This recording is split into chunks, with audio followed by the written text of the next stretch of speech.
Hey there. I'm back in Philadelphia, and I had been meaning to get back to the We Read Aloud, but I misplaced my book.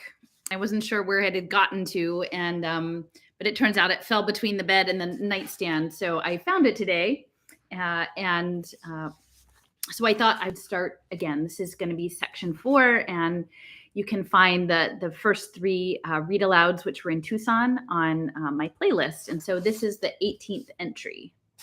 And it says topics are a logical jungle, wounds and plaster, and never again. And again, this is Yvegeny Zamyatin's novel We from 1921. It's sort of a dystopian novel about a future world that is run on mathematical logic. And I think it's very relevant because of sort of these plans around Web3 and the imposition of sort of deontic logic smart contracts that are coming. Yesterday, I went to bed and instantly sank into the very depths of sleep, like an overturned, overloaded ship. Just making sure that this, I'm trying to, I don't think I've started the next one. Okay, yeah, I'm doing for the audio, for the podcasty thing. Okay, let me just start over. 18th entry. Yesterday, I went to bed and instantly sank into the very depths of sleep, like an overturned, overloaded ship. A heavy, dense mass of swaying green water, and then I slowly rose from the bottom, and somewhere in the middle depths, I opened my eyes. My own room, morning, still green, congealed, a splinter of sunlight on the mirrored door of the closet, flashing into my eyes, preventing me from punctually fulfilling the hours of sleep prescribed by the table of hours. It would be best to open the closet door, but all of me seemed wrapped in cobwebs. The cobwebs even spread over my eyes. I had no strength to rise.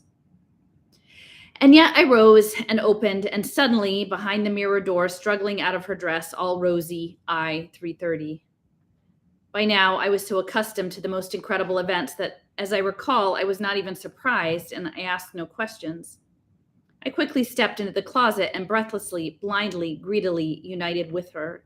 And I can see it now, through the crack in the darkness, a sharp ray of sunlight breaking like a flash of lightning on the floor, on the wall of the closet, rising higher and higher. And now the cruel, gleaming blade fell on the bare, outstretched neck of I-330. And this was so terrifying that I could not bear it, and I cried out and opened my eyes again. My room, morning, still green, congealed, a splinter of sunlight on the closet door, myself in bed, a dream. But my heart still hammered madly, quivered, sprayed pain, aching fingers, knees. There was no doubt that all of it had happened, and that I no longer knew what was dream and what was reality. Irrational values were growing through everything solid, familiar, three-dimensional, and instead of firm, polished planes, I was surrounded by gnarled, shaggy things. It was still long before the bell, and I lay thinking, and an extremely odd chain of logic unwound itself in my mind. Every equation, every formula in the surface world has its corresponding curve or body. But for irrational formulas, for my square root of -1, we know of no corresponding bodies. We have never seen them. But the horror of it is that these invisible bodies exist. I mean, they must inevitably exist in mathematics. They're fantastic, prickly shadows, irrational formulas pass before us as on a screen. And neither mathematics nor death ever makes a mistake. So that if we do not see these bodies in our world, there must be a whole vast world for them there beyond the surface. I jumped up without waiting for the bell and rapidly began to pace the room. My mathematics, until now the only firm and immutable island in my entire dislocated world, has also broken off in its moorings, is also floating, whirling. Does it mean then that this preposterous soul is as real as my unit, as my boots? Although I do not see them at the moment.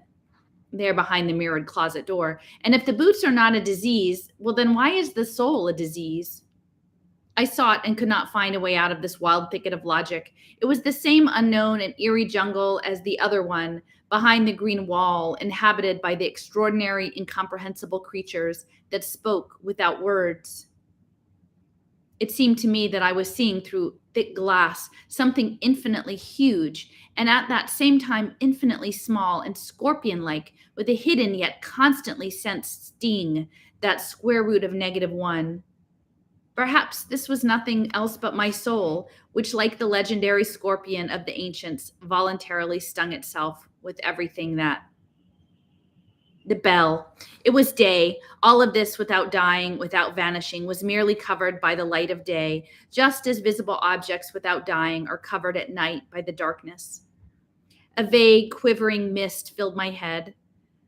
Through the mist, I saw the long glass tables, the spherical heads chewing slowly, silently, in unison, and from afar, through the fog, I heard the ticking of the metronome, and in time to this familiar, caressing music, I mechanically counted to 50, along with everyone else. You know what? Now I'm realizing I think I've read this section before, but I'm going to keep going because I've already started. So apologies if you're in chapter 3 and you're like, I just heard this. You know what? Maybe I'll just pause. Okay, so there, he's back there. All right.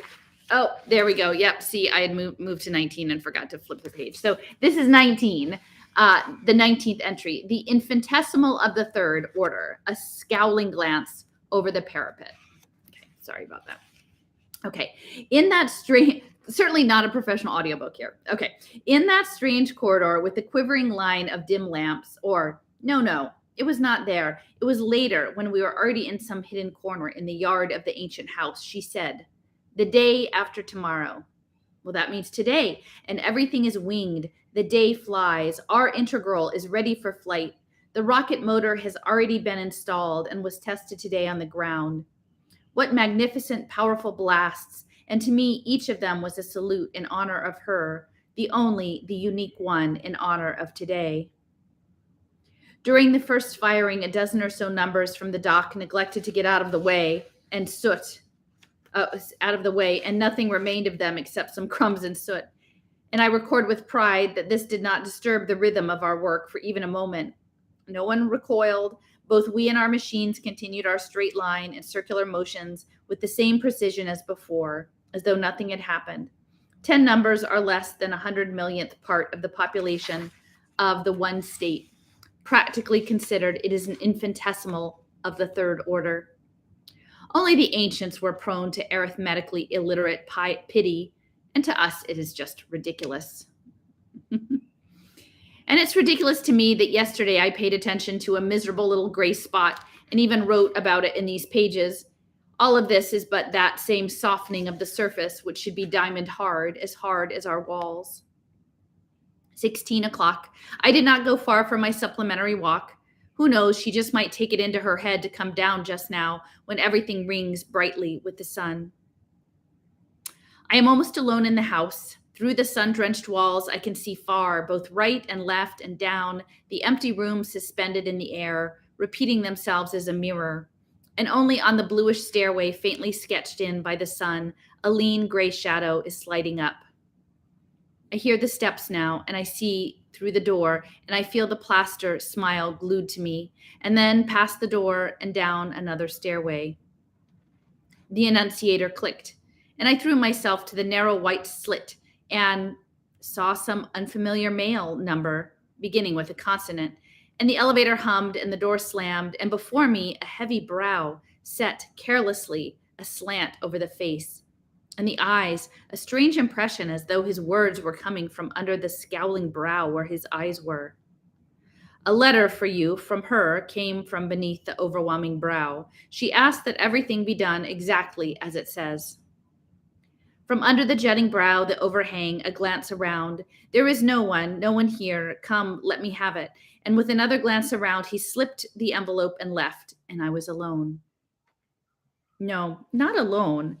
In the envelope, the pink coupon and the faintest fragrance, hers.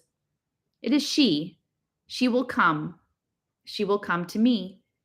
Quickly, the letter, to read it with my own eyes, to believe it all the way.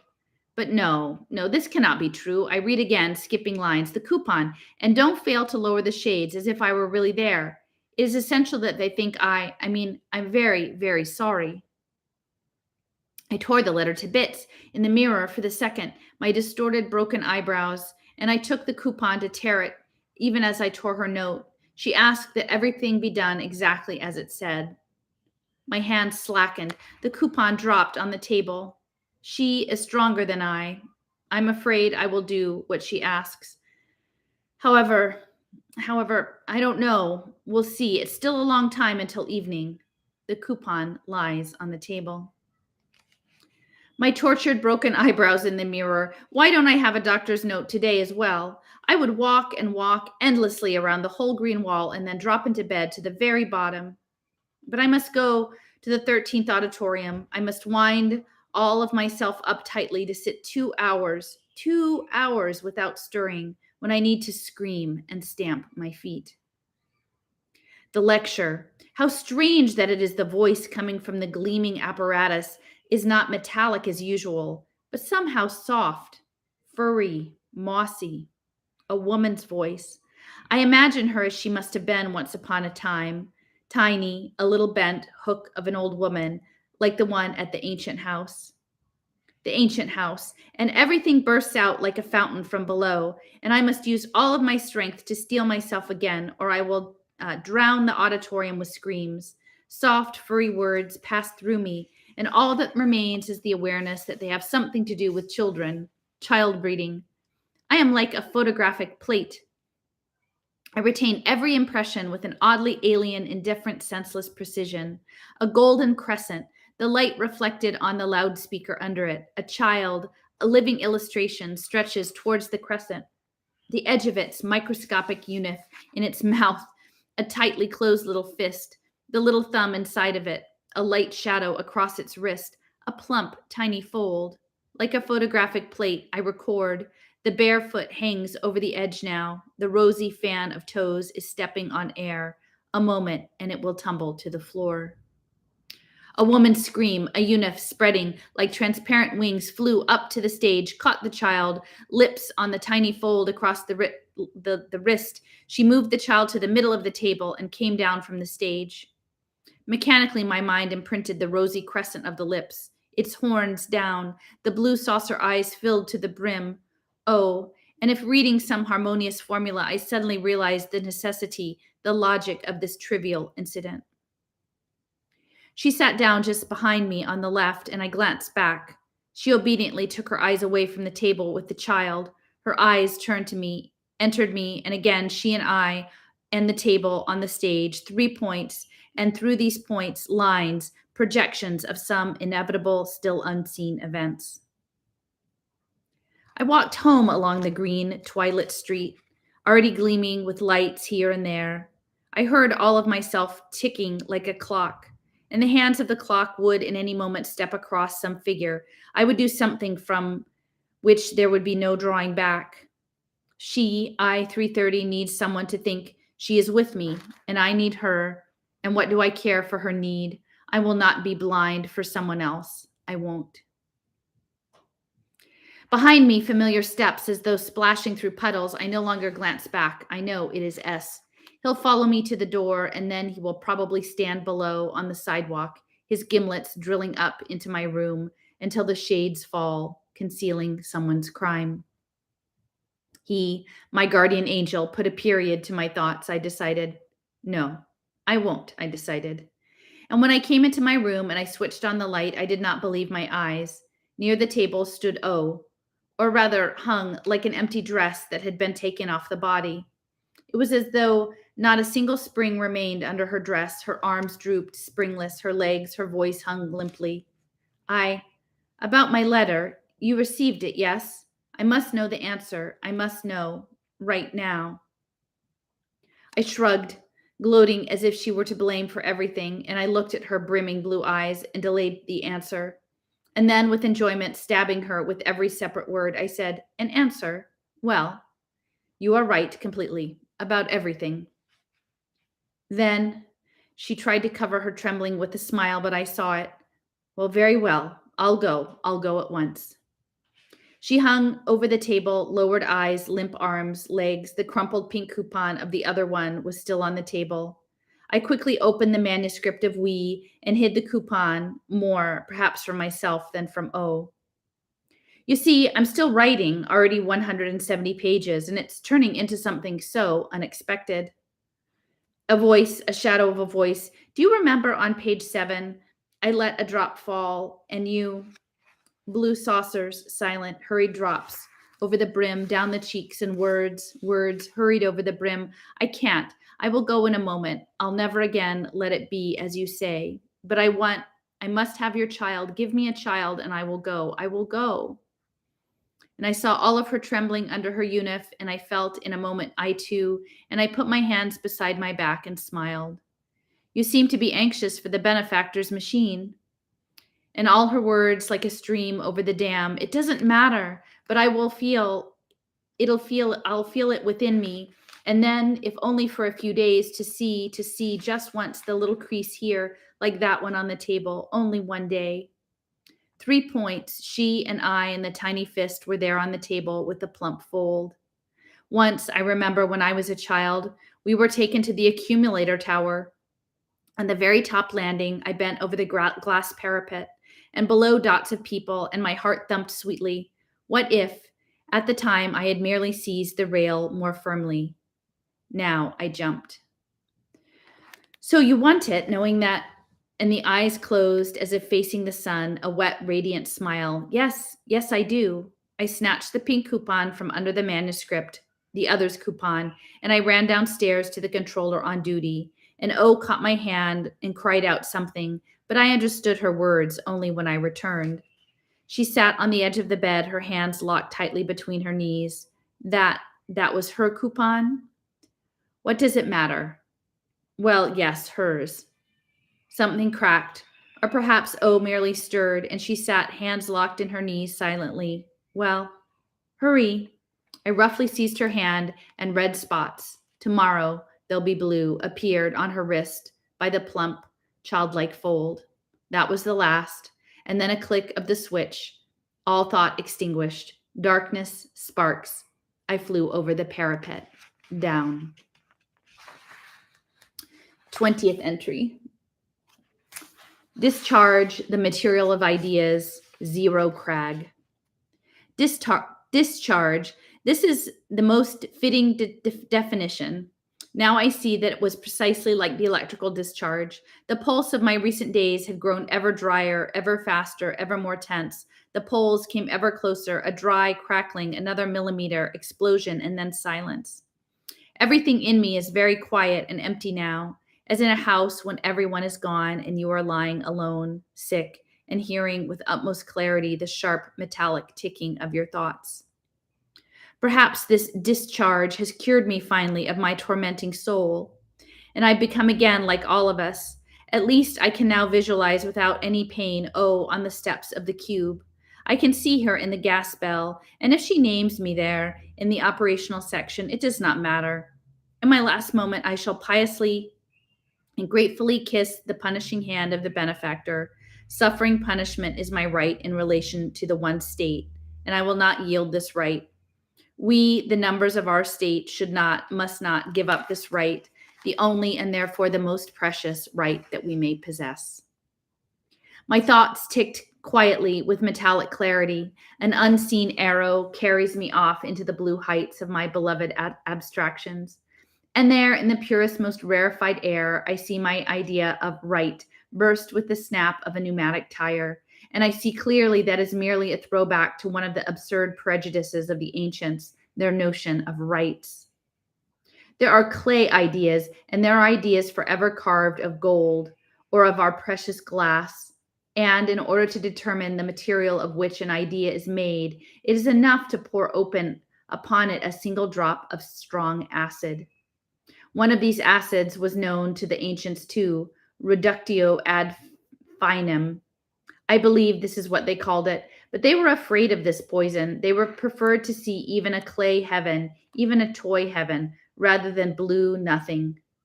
But we, thanks to the benefactor, are adults, and we need no toys. Well then, suppose a drop of acid is applied to the idea of rights. Even among the ancients, the most mature among them knew that the source of the right is might, and that right is a function of power. And so we have the scales on one side, a gram, on the other, a ton. On the one side, I, on the other, we. The one state, it is not clear then that to assume that the I can have some rights in relationship to the state is exactly like assuming that a gram can balance the scale against the ton. Hence the division, rights to the ton, duties to the gram, and the natural path from non-entity to greatness is to forget that you are a gram and feel yourself instead a millionth of a ton. You, pink-cheeked, full-bodied Venusians, and you, Uranians, sooty as blacksmiths, I hear your murmur of objections in my blue silence. But you must learn to understand that everything great is simple. Only the 4 rules of arithmetic are eternal and immutable.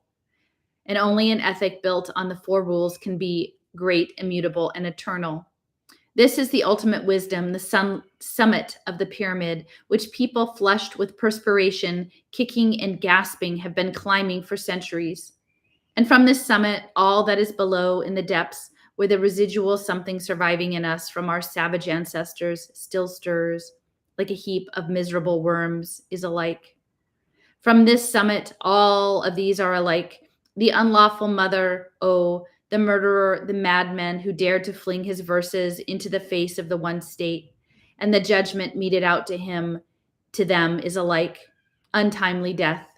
This is the divine justice the Stonehouse people had dreamed of in the rosy, naive light of the dawn of history. Their God punished blasphemy against the Holy Church as sternly as murder. You, Uranians, and austere and dark as the ancient Spaniards who had the wisdom to burn offenders in blazing pyres, you are silent. I think you are on my side, but I hear the pink Venusians muttering something about torture, executions, a return to barbarian times. My dear friends, I pity you. You are incapable of the philosophic mathematical thought.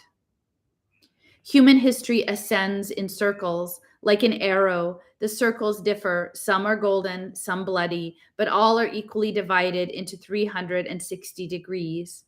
And the moment is from 0 onward to 10, 20, 200, 360 degrees back to 0. Yes, we have returned to 0. Yes. But my mathematical mind, it is clear that this arrow is altogether different, altogether new. And we started from 0 to the right, and we have returned to it from the left. And hence, instead of plus 0, we have minus 0. Do you understand? I envisage this 0 as an enormous, silent, narrow, knife-sharp crag.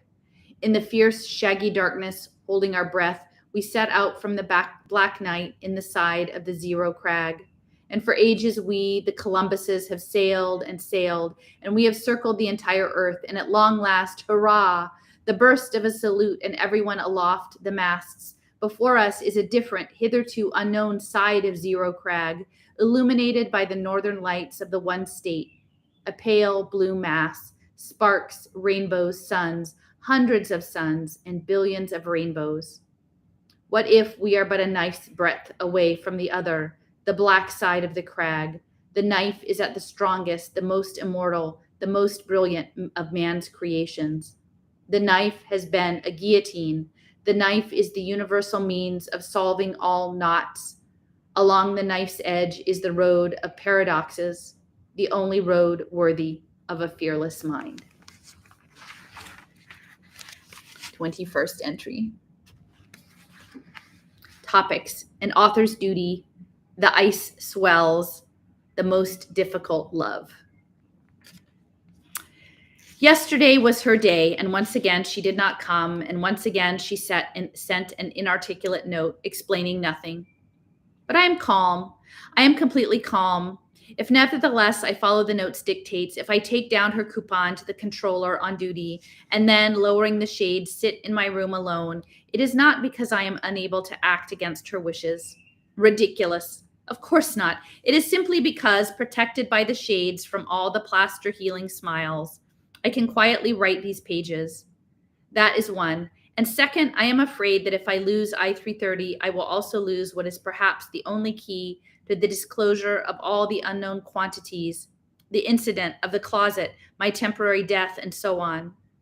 And even simply as the author of these notes, I feel that I am duty bound to find the answers, not to mention the fact that all the unknowns are organically inimical to man, and Homo sapiens is human in the full sense of the word only when his grammar is entirely free of question marks, when it has nothing but exclamation points, periods, and commas. And so, guided, it seems to me, precisely by an author's obligation, I took an arrow today at 16 and proceeded once more to the ancient house. I flew against a strong wind. The arrow plowed with difficulty through the airy thickets, their invisible branches swishing and whipping at it. The city beneath me seemed built entirely of blue blocks of ice, and suddenly a cloud, a shift, slanting shadow, and the ice turned leaden and swelled as the ice on a river in springtime when you are standing on the bank and waiting. A moment, and everything will burst, spill over, whirl, and rush downstream. But minutes pass, and the ice still holds, and you feel as though you yourself were swelling, and your heart beats faster, faster with mounting disquiet. But why am I writing all of this, and whence these strange sensations? For there is surely no icebreaker capable of crushing the most transparent, the most enduring crystal of our life. There was no one at the entrance to the ancient house. I walked around it and found the old gatekeeper near the green wall. Her hand shielding her eyes, she was looking up, and there above the wall the sharp black triangles of some birds. Screaming, they dashed themselves against the firm, invisible barrier of electric waves, recoiled, and back again over the wall. I saw their slanting shadows glide swiftly over her dark, wrinkled face, her swift glance at me. There's no one here, no one, and no one need go in, no. What does she mean, no need? And what a strange notion regarding me only as someone's shadow. What if all of them are only my shadows? Was it not I who populated with them all these pages, just recently no more than white rectangular deserts? Without me, would they ever have been seen by those whom I shall lead behind me along the narrow path of lines? Naturally, I said nothing of all of this to her. From my own experience, I know that the cruelest thing is to make a person doubt his own reality, his own three-dimensional, not any other reality. I merely told her dryly that her job was to open the door, and she'd let me into the courtyard. Empty, quiet, wind outside, behind the walls, distance as the day, when the shoulder to shoulder, two as one, we came out from below, from the corridors, if indeed this ever really happened. I walked beneath the stone archways where my steps, resounding from the damp vaults, seemed to fall behind me as if someone followed on my heels. Yellow walls with scars of red brick watched me through the dark glass squares of their windows, watched me open the singing doors of barns, peer into corners, dead ends, nooks, and crannies. A gate in the fence and a desolate vacant lot, memorial of the great 200 years' war, rising from the earth. Bare stony ribs, the yellow grinning jaws of walls, an ancient stove with a vertical chimney, a ship forever petrified among the stony splashes of red and yellow brick. It seems to me that I had seen those yellow teeth before dimly, as through water at the bottom of a deep lake, and I began to search, and I stumbled into pits, tripped over rocks, rusty claws caught at my uniform, sharp, salty drops of sweat crept down my forehead into my eyes. It was not there. I could not find it anywhere, that exit from below, from the corridors. It was not there. But then it might be better this way, more likelihood that all of it had been one of my senseless dreams. Exhausted, covered with dust and cobwebs, I had already opened the gate to return to the main yard, and suddenly a rustle behind me, splashing steps, and there, as I turned, the pink wing ears, the double-curved smile of S. Squinting, he bored through me with his gimlets and then asked, "Taking a stroll?" I was silent. My hands were alien. "Well then, are you feeling better now?" "Yes, thank you. I think I'm returning to normal." He released me and raised his eyes, threw back his head, and for the first time I noticed his Adam's apple. Above us, at the height of no more than 50 meters, buzzed several arrows. By their low altitude, slow flight, and lowered black trunks about observation tubes, I recognized them. They were the arrows of the guardians. Not the usual group of 2 or 3, but 10 or 12 of them. Unfortunately, I must confine myself to an approximate figure. Why are there so many today? I ventured to ask. Why? A true physician begins his cure with a healthy man, one who will get sick only tomorrow or the day after tomorrow or in a week. Prophylaxis, you see? He nodded and plashed away across the stone slabs of the yard, and then he turned and over his shoulder said, "Be careful." I was alone, quiet, empty. Far above the green wall, the wind, the birds were tossing about. What did he mean? My arrow glided swiftly down the current, light, heavy shadows of clouds below, blue cupolas, cubes of glass ice turned leaden and swollen. I opened my manuscript to jot down in these pages some thoughts that I believe will prove useful to you, my readers. Thoughts about the great day of unanimity, which is approaching. And then I realized I could not write tonight. I was listening constantly to the wind as it flapped its dark wings against the window, and I was constantly turning back, waiting for what I did not know. And when the familiar brownish pink gills appeared in my room, I confess I was glad. She sat down modestly, smoothed out the fold of her uniform which fell between her knees, quickly plastered me all over with her smiles, a piece on every crack, and I felt myself pleasantly and firmly bound. You know, I came to class today. She also works at the child rearing factory and found a caricature on the wall. Yes, I assure you they drew me as a kind of fish. Perhaps I am really...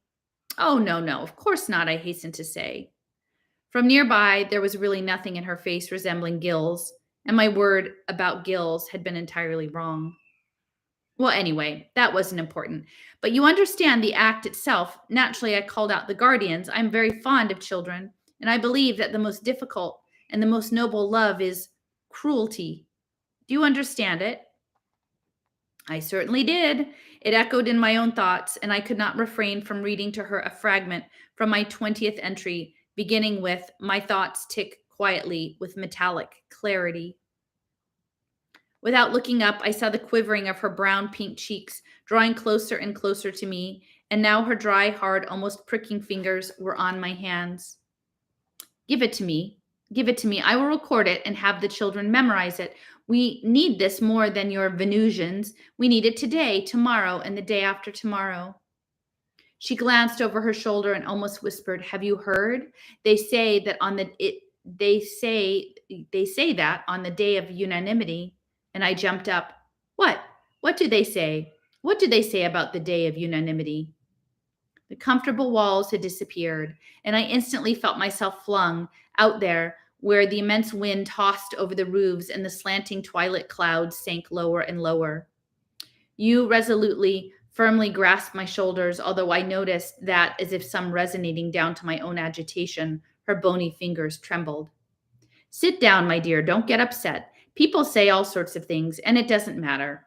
And then, if only you need it, I shall be with you on that day. I will leave my children with someone else and be with you. For you, my dear, are also a child, and you need..." No, I waved her away. "Certainly not. Then you will really think I am a child, that I cannot by myself..." "Well, certainly not." I must confess that I had other plans for that day. She smiled. The unspoken meaning of the smile was obviously, what an obstinate boy. And she sat down, eyes lowered, hands modestly straightened again, the fold of her uniform that dropped between her knees, and then she turned to something else. "Well, I think I must decide, for your sake. No, I beg you, don't hurry me. I must still think about it." I did not hurry her, although I realized that I ought to be pleased, and that there was no greater honor than gracing someone's evening years. All that night, I was tormented by wings. I walked about shielding my head with my hands from the wings, and then there was the chair, not one of ours, not a modern glass chair, but an ancient wooden one. It moved like a horse, front, right foot, rear left, front left, rear right. It ran up to my bed and climbed into it, and I made love to the wooden chair, and it was uncomfortable and painful. Amazing. Can't anyone invent a remedy for this dream sickness, or else turn it into something rational or even useful? 22nd entry. Congealed waves. Everything is being perfected. I am a microbe. Imagine yourself standing on the shore. The waves rise rhythmically, and then, having risen, suddenly remain there, frozen, congealed. It seemed just as eerie and unnatural when our daily walk prescribed by the table of hours suddenly halted midway, and everyone was thrown into confusion. The last time something similar happened, according to our annals, was 119 years ago, when a meteorite dropped, smoking and whistling, right into the thick of the marching rows. We walked as usual in the manner of the warriors on the Assyrian reliefs, 1,000 heads, 2 fused integral feet, 2 integral swinging arms, and at the end of the avenue where the accumulator tower hummed sternly, a rectangle moved toward us. In front, behind, and on the sides, guards. In the middle, 3 people, their golden numbers already removed from their uniforms, and everything was terrifyingly clear. The huge clock atop the tower was a face leaning from the clouds, spitting down seconds. It waited indifferently, and then exactly at 6 minutes past 13, something went wrong in the rectangle. It happened quite near me, and I saw every detail. I clearly remember the thin, long neck and the network of blue veins on the temple, like rivers on the map of some tiny unknown world. And this unknown world was evidently a very young man. He must have noticed someone in our ranks. Rising to his toes, he stretched his neck and stopped. A click. One of the guards sent the blue spark of an electric whip across him, and he squealed thinly like a puppy. And then a series of distinct clicks, about every 2 seconds, a click and a squeal, a click and a squeal. And we continued our rhythmic Assyrian walk, and looking at the graceful zigzags of the sparks, I thought, everything in human society is being continually perfected, and should be. What a hideous weapon was the ancient whip, and how beautiful. But at this moment, like a nut slipping off a machine in full swing, a slender, pliant female figure broke from our ranks, and with a cry, "Enough! Don't dare!" and she threw herself into the midst of the rectangle. It was like that meteor 119 years ago. The whole procession stopped dead, and our ranks were like the gray crests of waves, congealed by a sudden frost. For a moment, I looked at her as a stranger, like everyone else, and she was no longer a number. She was only a human being. She existed only as the metaphysical substance of an insult thrown in the face of the one state. But then one of her movements, turning, she swung her hips to the left, and all at once I felt, I know this body, pliant as a whip, and my eyes, my lips, my arms know it, and at that moment I was completely certain of it. 2 of the guards stepped out to intercept her, and in a second their trajectories will cross over that still limpid mirror-like point of the pavement, and in a moment she will be seized. My heart gulped, stopped, and without reasoning, is it allowed, forbidden, rational, absurd? I flung myself toward that point.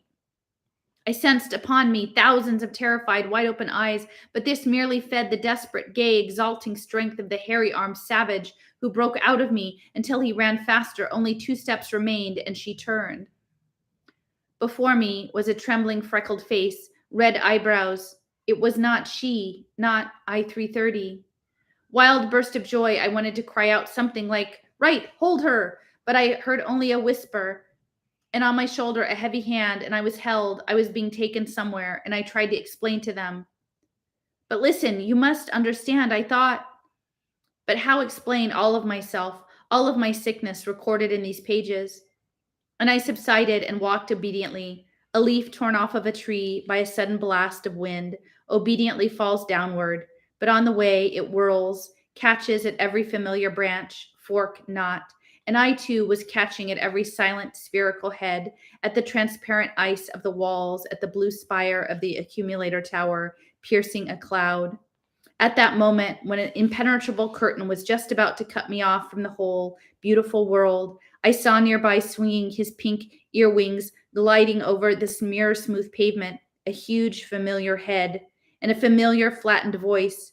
It is my duty to inform you that number D503 is ill and incapable of controlling his emotions, and I am sure that he was carried away by natural indignation. Yes, yes, I seized at it. I even cried, "Hold her!" And behind my back, "You did not cry anything." Yes, but I wanted to. I swear by the benefactor I did. And for a second, the gray, cold gimlet eyes drilled through me. I didn't know whether he saw within me that this was almost the truth, or whether he had some secret purpose of his own in sparing me again for a while.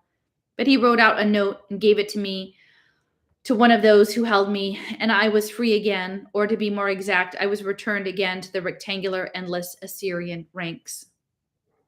The rectangle, containing both the freckled face and the temple with the map of the bluish veins, disappeared around the corner forever. We walked, a single million-headed body, and within each of us, that humble joy which probably fills the lives of molecules, atoms, phagocytes. In the ancient world, this was understood by the Christians, our only predecessors, however imperfect. Humility is a virtue and pride a vice. We is from God, and I is from the devil. And now I was marching in step with everyone, yet separated from them. I still trembled from the recent excitement, like a bridge after an ancient iron train rushed, clattering across it. I felt myself, but only an eye with a speck of dust in it.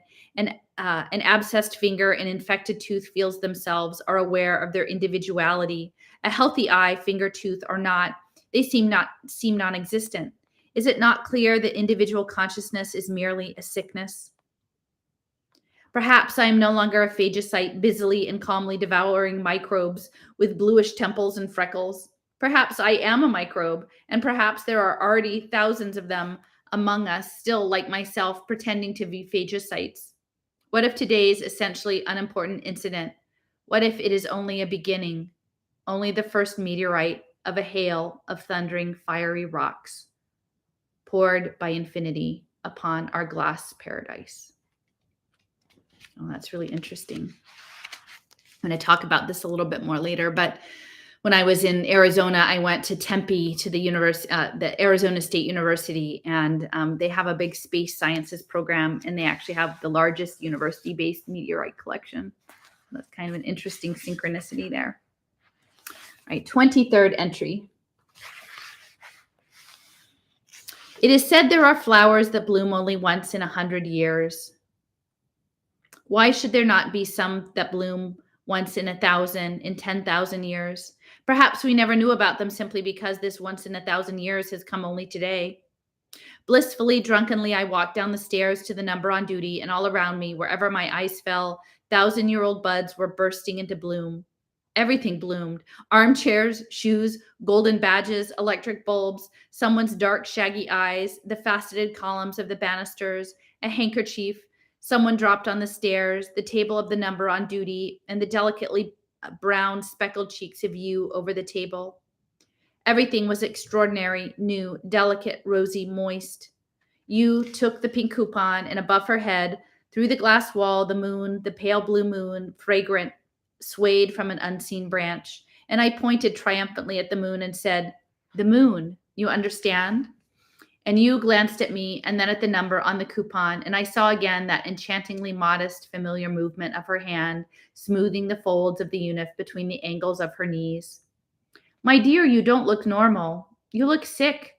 For abnormality and sickness are the same thing. You are ruining yourself, but no one will tell you that." That no one is, of course, equated with the number of the coupon, I 330. Dear marvelous you, of course you are right. I am imprudent. I am sick. I have a soul. I am a microbe.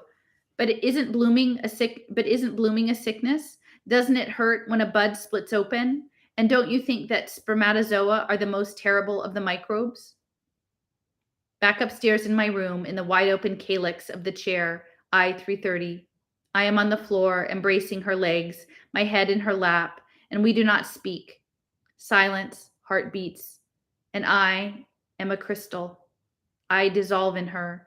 I feel with the utmost clarity how the polished facets that delimit me in space are melting away. I vanish, dissolve in her lap. Within her, I grow smaller and smaller, and at the same time, ever wider, ever larger, expanding into immensity. because she is not she, but the universe. And for a moment, I and this chair near the bed, suffused with joy, are one. And the magnificently smiling old woman at the gate of the ancient house, and the wild jungle beyond the green wall, and some silver ruins on the background, dozing like the old woman, and the slamming of a door somewhere immeasurably far away. All of this is in me, with me, listening to the beating of my pulse and rushing through the blessed second. In absurd, confused, flooded words, I try to tell her that I am a crystal, and therefore there is a door in me, and therefore I feel the happiness of the chair she sits in. But the words are so nonsensical that I stop ashamed. And suddenly such, darling, forgive me. I don't know. I talk such nonsense so foolishly. And why do you think that foolishness is bad? If human foolishness had been as carefully nurtured and cultivated as intelligence had been for centuries, perhaps it would have turned into something extremely precious. Yes, it seems to me that she is right. I mean, how could she be wrong at this moment? And for one foolish action, for what you did the other day during the walk, I love you still more, much more. But why did you torment me? Why didn't you come? Why did you send me your coupons and make me? I don't know. Perhaps I had to test you. Perhaps I must know that you will do whatever I wish and that you are altogether mine. Yes, altogether. And she took my face, all of me in her hands, and raised my head. And what about your duty of every honest number, eh? Sweet, sharp, white teeth, a smile, and in the open calyx of the chair, she is like a bee, a sting, and honey. Yes, duties. Mentally, I turn the pages of my latest entries, not a single hint of thought anywhere that actually I should. I'm silent. I smile ecstatically and probably foolishly. I look into her pupils, run with my eyes from one to the other, and in each of them I see myself. I, tiny, infinitesimal, am caught in these tiny rainbow prisons. And then again, bees, lips, the sweet pain of blooming. In every number, there is an invisible, quietly ticking metronome, and we know the time exactly to within 5 minutes without looking at a clock. But now my metronome has stopped, and I did not know how much time I had passed, and anxiously I drew out of the badge with my watch from under the pillow. Thanks to the benefactor, we still have 20 minutes, but minutes so ridiculously short are running fast, and I must tell her so much, everything, all of me, about O's letter, about the dreadful evening when I gave her a child, and also for some reason about my childhood, about the mathematician Plapa, about the square root of -1, about my first time at the day of Unanimity when I cried bitterly because on such a day there turned out to be an ink spot on my unif. I, 330, raised her head, leaned on her elbow, and the corners of her lips, 2 long, sharp lines, and the dark angle of raised eyebrows across.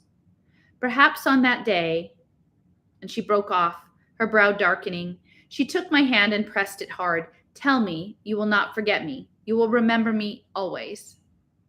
Well, why do you speak like that? I mean, what do you mean, my darling? And she was silent, and her eyes now looked past me, through me, far away. And I suddenly heard the wind flapping, huge wings against the glass. Of course, this had gone on all the time, but I had not heard it until now. And for some reason, I recalled the piercing birds over the top of the green wall. She shook her head as if to free herself of something. Again, for a second, she touched me with all of herself, as an arrow touches the earth for a moment, spring-like, before settling down. Well, give me my stockings now, hurry. Her stockings, thrown on the table, rested on the open page of my manuscript, the 193rd. In my haste, I swept off the manuscript, the pages scattering. I would never be able to collect them in order again, and even if I did, there would be no real order. Some gaps, some obstacles, some X's would remain. I can't go on this way, I said. You are here next to me, and yet you seem to be behind an ancient opaque wall. I hear a rustling voices behind the wall, but I cannot make out the words. I don't know what is there. I cannot bear it. You are forever keeping something back. You've never told me where I was that time in the ancient house, and what those corridors were, and why the doctor. Or perhaps that never really happened. I-330 put her hands on my shoulders and slowly entered deep into my eyes. You want to know everything? Yes, I want to. I must. And you won't be afraid to follow me anywhere to the very end, wherever I might lead you? Anywhere. Good. I promised you after the holiday, if only... Oh, by the way, how is your integral doing? I always forget to ask. How soon? No, what do you mean, if only? Again, if only what? But she already at the door. You'll see yourself. I am alone.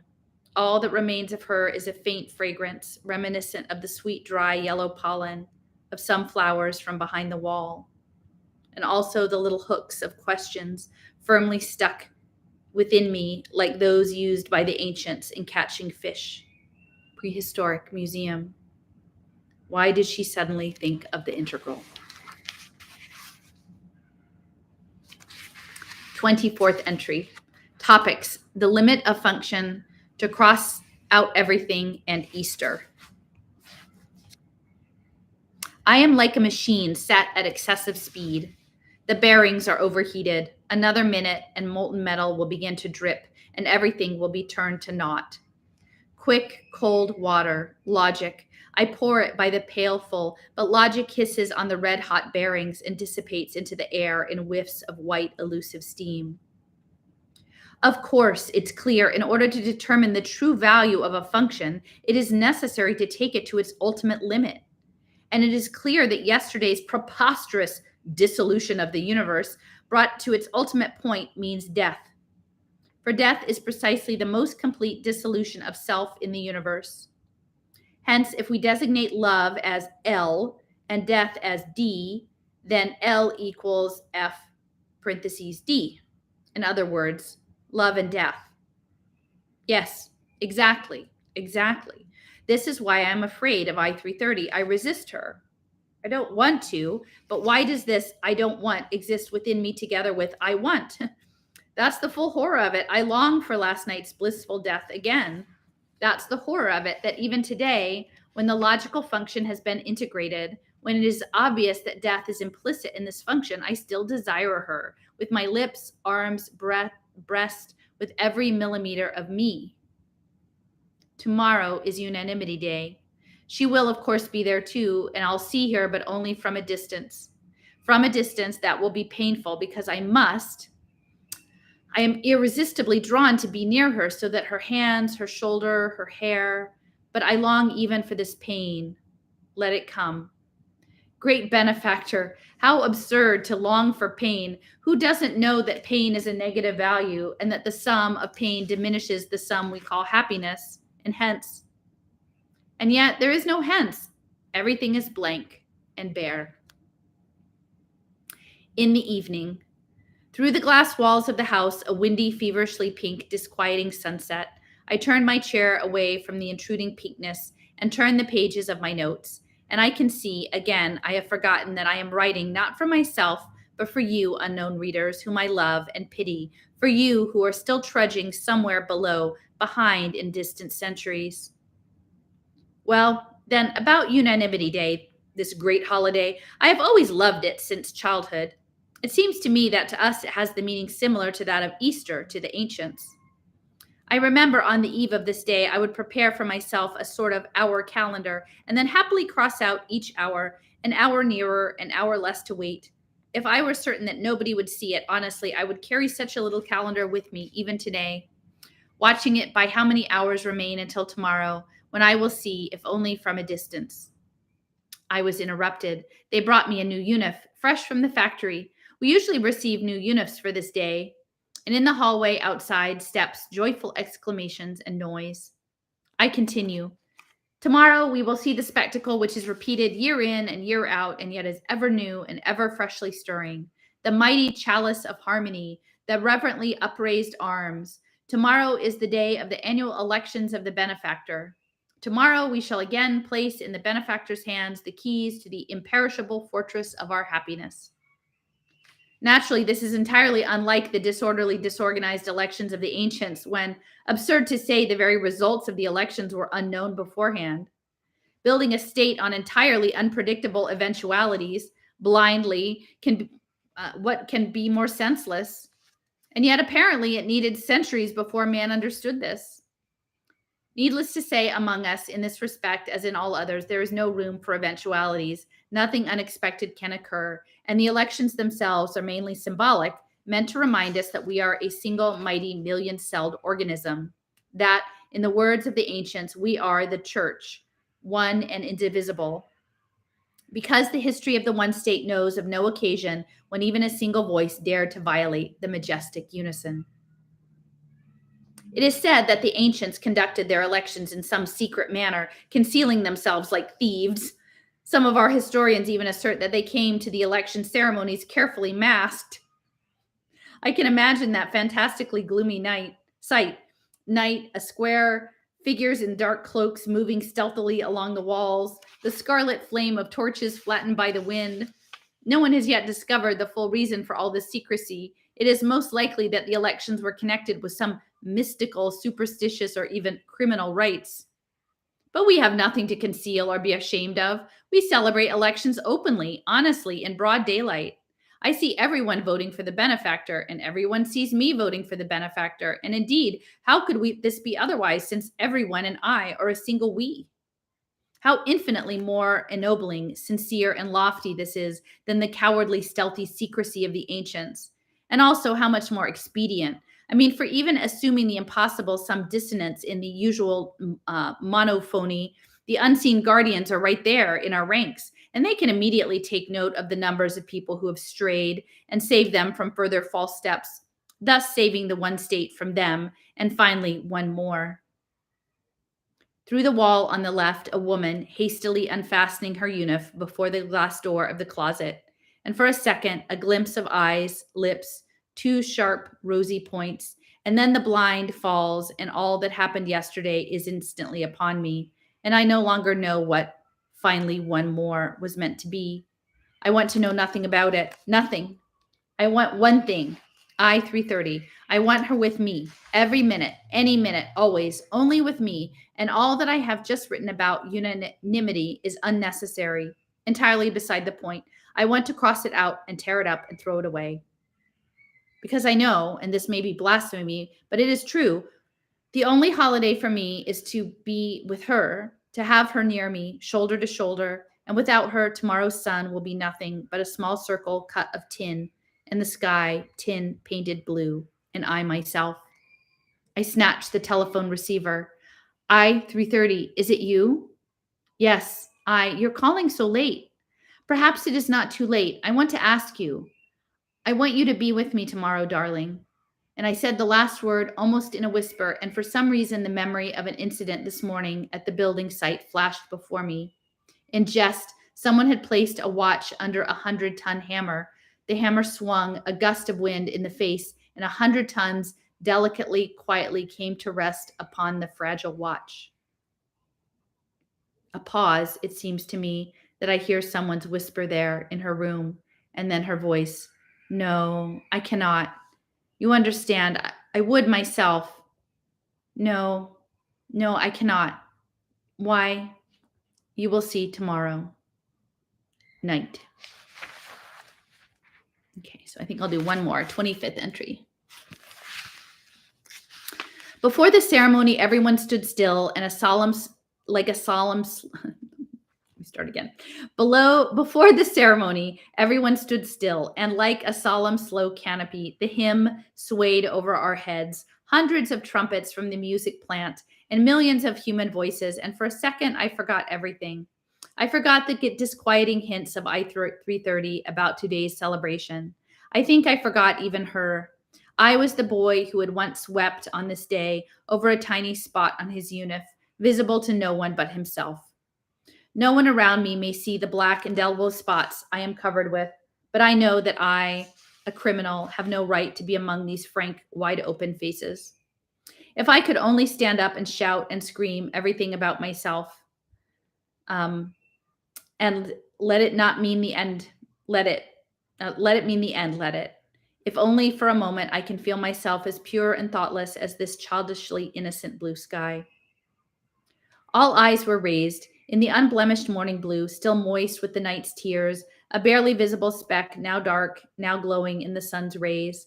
It was he, the new Jehovah, coming down to us from heaven, as wise and loving cruel as the Jehovah of the ancients. He came nearer and nearer and nearer, and millions of hearts rose higher and higher to meet him. And now he sees us, and together with him, I mentally look down from above on the concentric circles of the platforms marked by the thin blue dotted lines of our units. Like cobweb circles spangled with microscopic suns, our gleaming badges.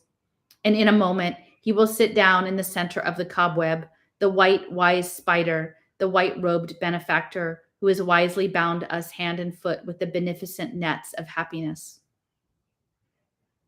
But now his majestic descent from heaven was completed. The brass tones of the hymn were silent, and everyone sat down, and instantly I knew all of this was indeed the finest cobweb.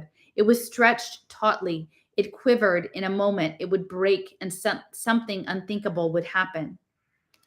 Rising slightly in my seat, I glanced around, and my eyes met lovingly anxious eyes running from face to face. Now one number raised his hand, and with a scarcely noticeable movement of his fingers, he signaled to another, and then answering the signal, and another, and I understood these were the guardians. I knew they were alarmed by something. The cobweb stretched, was quivering, and within me, as in the radio receiver set on the same wavelength, there was an answering quiver. On the stage, a poet read a pre-election ode, but I did not hear a single word, only the measured swaying of a hexametric pendulum, and every movement brought nearer some unknown appointed hour. I was still feverishly scanning the rows, face after face like pages, and still failing to find the only one I sought. I had to find it quickly, for in a moment the pendulum would tick, and then... It was he, of course. Below, past the stage, the rosy ring ears slid past over the gleaming glass, the running body reflected as a dark, doubly curved S. He hurried somewhere in the tangled passages above the platforms. S, I-330, there is some thread that links them. All the time I've sensed this thread between them. I still don't know what it is, and someday I will disentangle it.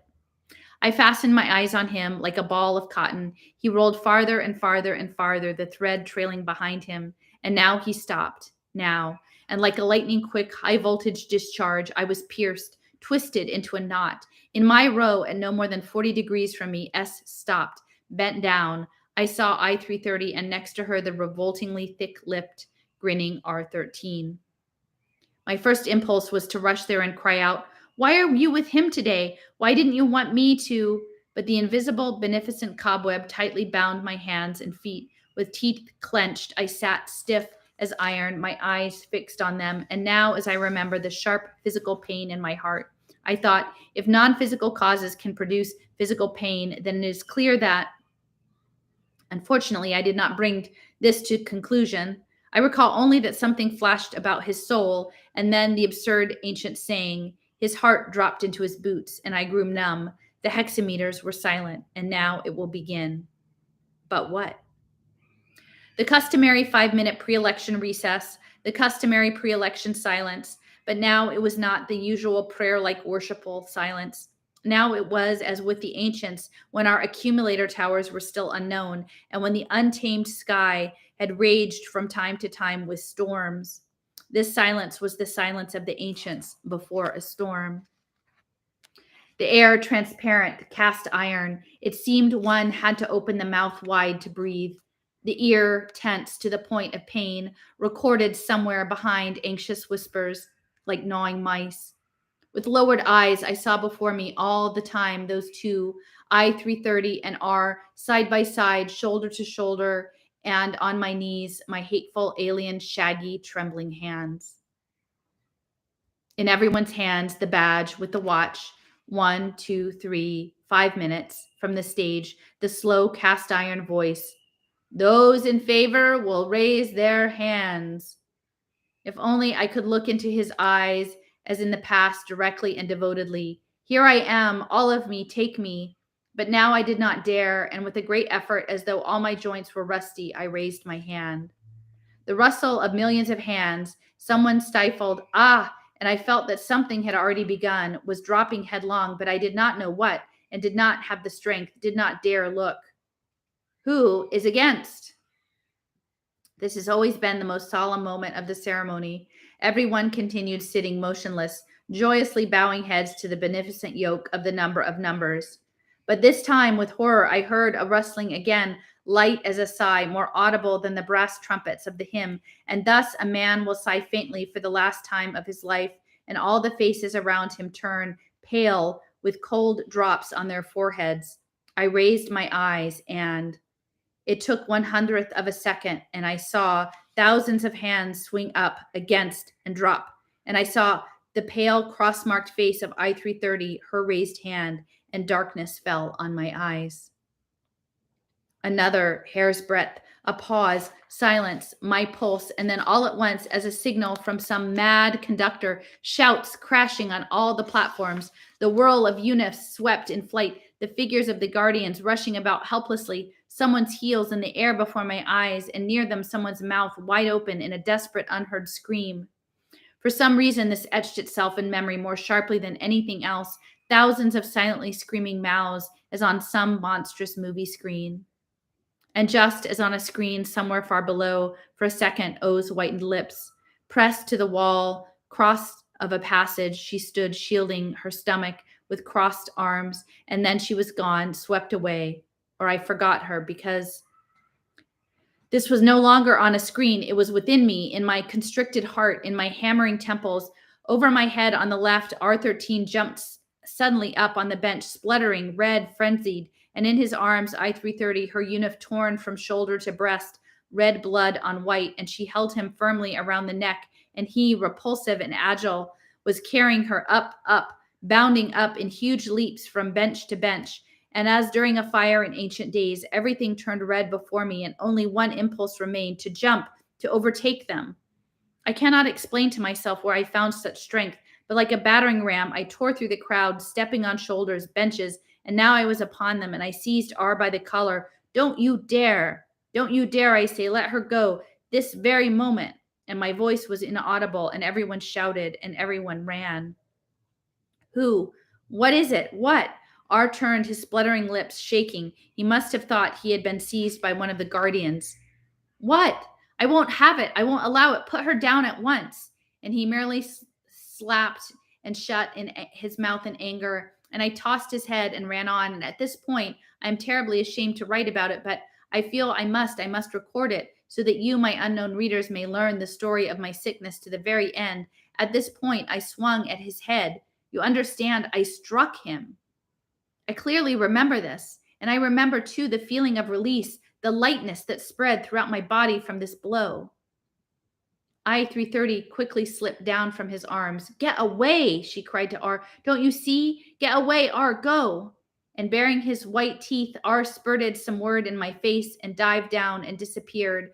And I lifted I-330 into my arms and pressed her firmly to myself and carried her away. My heart was throbbing, enormous, and with each heartbeat, a rush of such riotous hot waves of joy. And who cared if something somewhere had been smashed to bits? What did it matter? Only to carry her so, and on and on. Evening, 22 o'clock. It is with difficulty that I hold the pen in my hand. I am so exhausted after all the dizzying events of this morning. Is it possible that the sheltering, age-old walls of the one state have toppled? Is it possible that we are once again without house or roof in the wild state of freedom like our distant ancestors? Is there indeed no benefactor against on Unanimity Day? I am ashamed. I am pained and frightened for them. But then, who are they and who am I? They, we, do I know? She sat on the sun-heated glass bench on the topmost platform where I had brought her right shoulder and below the beginning of the miraculous incalculable curve, bare, the thinnest serpentine, red trickle of blood. She did not seem to notice the blood, the bared breast. No, she saw it all, but this was precisely what she needed now. And if her unif was buttoned up, she would rip it open herself. And tomorrow, she breathed greedily through gleaming, clenched, sharp teeth, no one knows what tomorrow will be. Do you understand? I do not know. No one knows. Tomorrow is the unknown. Do you understand that everything known is finished? And now all the things will be new, unprecedented, and inconceivable. Below, the crowds were seething, rushing, screaming, and all of this was far away and growing farther because she looked at me and she slowly drew me into herself through the narrow golden windows of her pupils, long, silently, and for some reason I thought of how once, long ago, I had also stared through the green wall into someone's incomprehensible yellow eyes, and the birds were circling over the wall. Or was this on some other occasion? Listen, if nothing extraordinary happens tomorrow, I will take you there. Do you understand? No, I did not understand, but I nodded silently. I was dissolved. I was infinitely small. I was a point. There is, after all, a logic of its own. Today's logic. In this condition, a point contains more unknowns than anything else. It need but stir, move, and it may turn in thousands of curves, thousands of bodies. I was afraid to stir. What would I turn into? And it seemed to me that everyone like me was terrified of the slightest movement. At this moment, as I write this, everyone sits in his own glass cage waiting for something. I do not hear the humming of the elevator usual at this hour. I hear no laughter, no steps. Now and then I see, in twos, glancing over their shoulders, people tiptoe down the corridor whispering, "What will happen tomorrow? What will I turn into tomorrow?" All right, so I think that's it for today, guys. Thanks for joining in.